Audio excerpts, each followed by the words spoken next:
Aujourd'hui, je vais vous expliquer comment faire une manille textile. C'est le modèle CSS 104, notre plus grosse manille textile, que vous pouvez utiliser à bord pour remplacer les manilles métalliques. Vous pouvez remarquer qu'il y a une tirette pour l'ouvrir et un gros bouton qui est la pièce principale de cette manille, mais ce bouton est aussi la partie la plus difficile à réussir. Je vais donc expliquer sa réalisation en détail afin de la rendre la plus simple possible.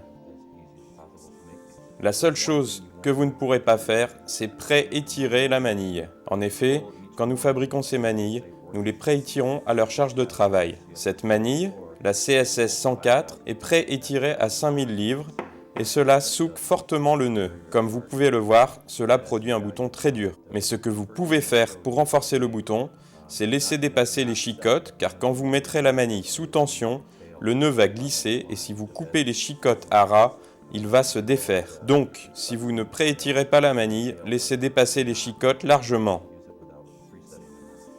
Ce dont vous avez besoin pour fabriquer cette manille: un mètre à ruban, un feutre, 2 aiguilles d'un quart de pouce et de 3/8 de pouce, et le plus important, un cordage SK75 de 5 mm. Vous avez besoin d'un bout de 36 pouces. Une astuce avec ce type de cordage, c'est de couper proprement les extrémités en biais à 45 degrés. De cette façon, vous économiserez beaucoup de temps quand il s'agira d'introduire les extrémités dans la tresse.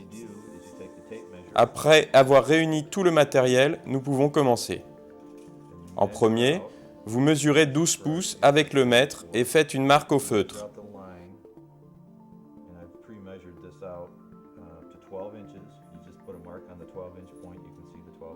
Puis, vous marquez un deuxième point à 5 pouces du précédent. Donnez du mou à la tresse pour pouvoir introduire facilement l'aiguille à l'intérieur.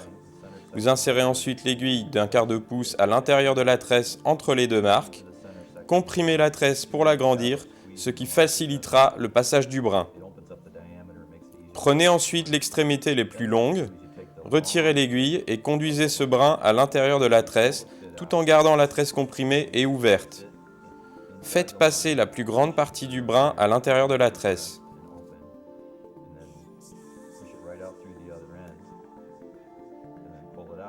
Puis, vous placez l'aiguille de 3/8 de pouce dans l'œil et ramenez la partie extérieure, la gaine, sur la partie intérieure, l'âme. Ce que nous voulons faire maintenant, c'est percer l'âme à son point de sortie de la gaine. Donc je perce le brin et j'agrandis le trou avec l'aiguille. Je fais passer ensuite l'extrémité de la gaine au travers du trou que je viens de faire. Et là, vous allez vraiment apprécier la coupe en biseau à 45 degrés.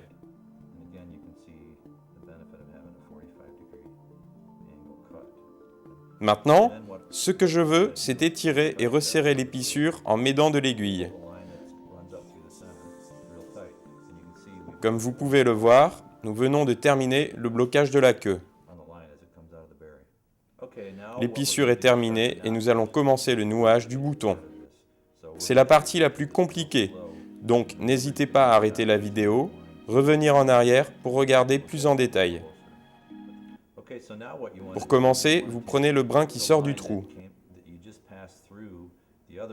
Et avec, vous faites une boucle en dessous.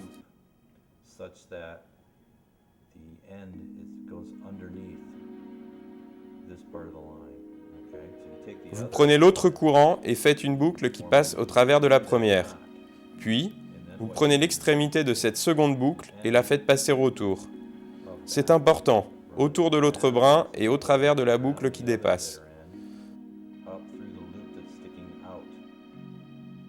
Maintenant, vous resserrez les ganses.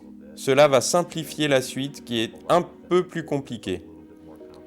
Ce que je fais habituellement, c'est de bien marquer le V à la base du nœud à l'endroit où les deux brins se rencontrent. Pour cela, je place mon doigt à l'intérieur du V pour le garder ouvert pendant que je resserre les boucles. Une autre astuce consiste à courber les deux brins dans le sens inverse des aiguilles d'une montre. Pour terminer le nouage, vous prenez maintenant chaque courant et vous le passez autour de la patte suivante. Vous pouvez voir la patte ici, donc je prends ce courant, le passe autour de cette patte et le fais ressortir au milieu du nœud. Puis, je fais la même chose avec l'autre courant, je le passe autour de la patte suivante et le fais ressortir au milieu du nœud, à l'endroit où sort le premier courant. Et je resserre le nœud.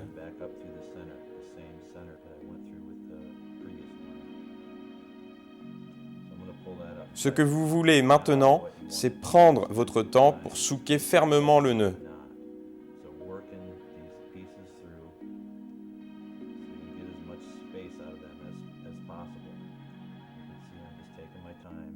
Je travaille les ganses, tire sur les brins, et à la fin, vous obtenez un nœud de Carrick.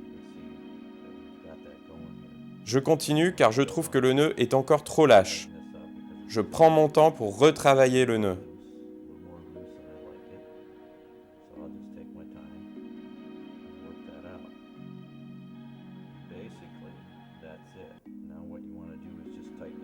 Une dernière astuce consiste à placer l'aiguille de 3/8 de pouce dans l'œil pour l'utiliser comme levier et tirer avec les deux mains pour bien souquer le nœud.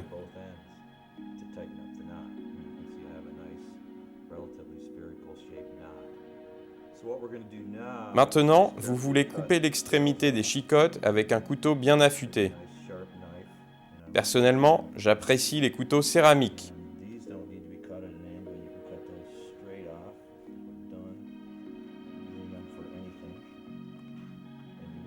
Coupez chaque extrémité en laissant au moins 1 pouce. Car quand vous allez commencer à utiliser la manille et charger le nœud, il va glisser de cette façon le long des chicottes et si elles sont trop courtes, il risque de se défaire.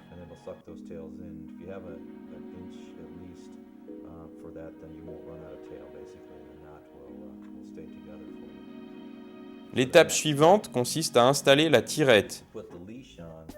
Pour cela, nous ouvrons le plus possible l'œil que nous venons de fabriquer et je fais un trou avec l'aiguille d'1/4 de pouce au niveau de la gaine, le plus proche possible du point de sortie de lame. Parfois, cela nécessite d'amollir la tresse pour aider le passage de l'aiguille.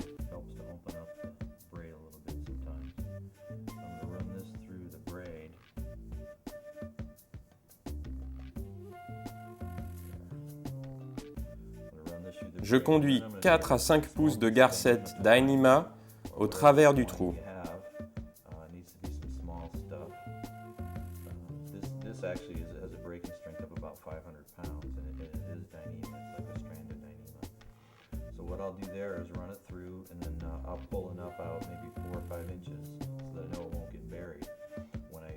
Je reforme la manille en ramenant la gaine et je lisse.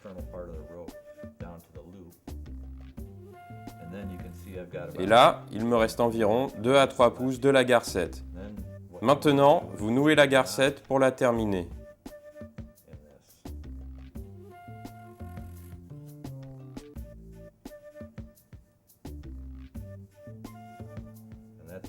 En plus, cela vous donne quelque chose à attraper quand vous allez utiliser la tirette. Pour finir, vous coupez l'excédent de la garcette avec le couteau. La tirette est terminée. Pour utiliser la manille, vous ouvrez l'œil avec la tirette et le passez autour du bouton.